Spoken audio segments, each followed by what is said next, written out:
Мэдээ үргэлжилж байна.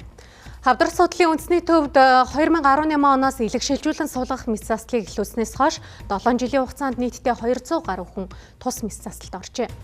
Үүнээс 12 хүнд амьгүй донороос илэг шилжүүлэн суулгасан байна. Эргэтэн шилжүүлэн суулгах мэс заслал нь тухайн улсын анагаах ухаан, эрүүл мэндийн салбарын хөгжилтэй шууд холбогддог. За гэтэл эрүүл мэндийн салбарт эдээс эргэтэн шилжүүлэн суулгах мэс заслын эмчилгээг хөгжүүлэхэд мэрэгжлийн үйл ажиллагаа бүрэн зориулж ажилласан эмч Батжолоонд ял оноогоод байгаа явдал нь шудраг бус хэрэг хэмээн Хавдар судлалын үндэсний төвийн эмч нар үзэж байна. Түүнчлэн Батжолоо эмчид оноогоод байгаа ял шийтгэл нь Хавдар судлалын үндэсний төвийн бүх эмч нарт оноосон ял хэмээн ойлгож байгаа талаараа ярьлаа. Нэг хүний асуудал бид нар яриаггүй шүү. Бид нар бас энэ Монгол улсад эсэд эргэтэн шилжүүлэн суулгадаг эмнэлгүүд, тэдгээрт оролцдог эмч, совилогч, үйлчлэгч, эмнэлгийн ажилчдын бүгдийг нь ялж байгаатай бас ойролцоо харагдаж байгаа шүү гэдгийг бас хэлэх гэж зорьсон юм аа. Одоо 24 оноос хойш дахин үхэлтэй донор нэг ч ирсэнгүй. Энийг хүлээгээд байгаа ард нь байгаа эмчилгээгээ хүлээж байгаа эргэтэнгээ шилжүүлчих олон мянган монгол хүмүүс ар гэр бас тэдний өмнөөс бас нэг эмчийн асуудал гэхэд олон юм ард нь байгаа шүү гэдгийг бас энэ дээр бас хэлмээр байна. Тухайн одоо донороос зөвшөөрөл авахд элэг гээд бөөр гээд тэгээ шүрмэс гээд хэлэхэд энэ гурыг л аваагүй өөр эргэтнүүд бас нэмээд авсан биш үү гэд цөсний хүдийг гэдэг асуудал ирсэн байхгүй.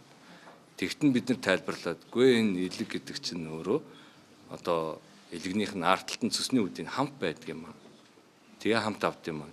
Өнгөрсөн хугацаанд Хавдар судлалын үндэсний төвд илэг шилжүүлэн суулгасан нийт хагалгааны 12 тохиолдолд тархины үхэлтэй донороос илэг авсан байна.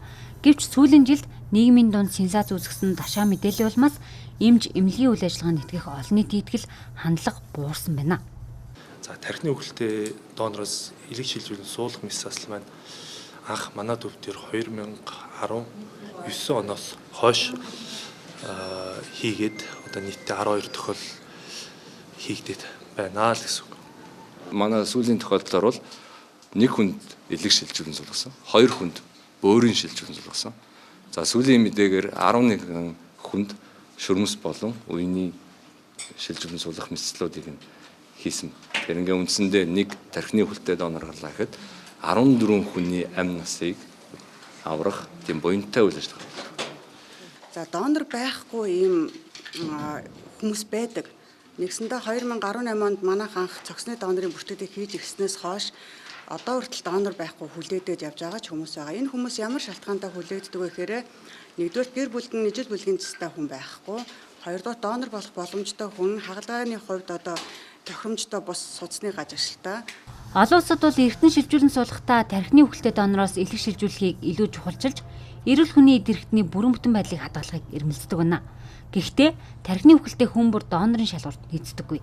Батжолоо эмчийн хэрэг болон дээрх эмч нарын мэдээлэлтэй холбоотойгоор цаашид энэ тухай хуулийн орчныг илүү боловсронгуй нарийн болгож зохицуулалт хийх нь чухал байна.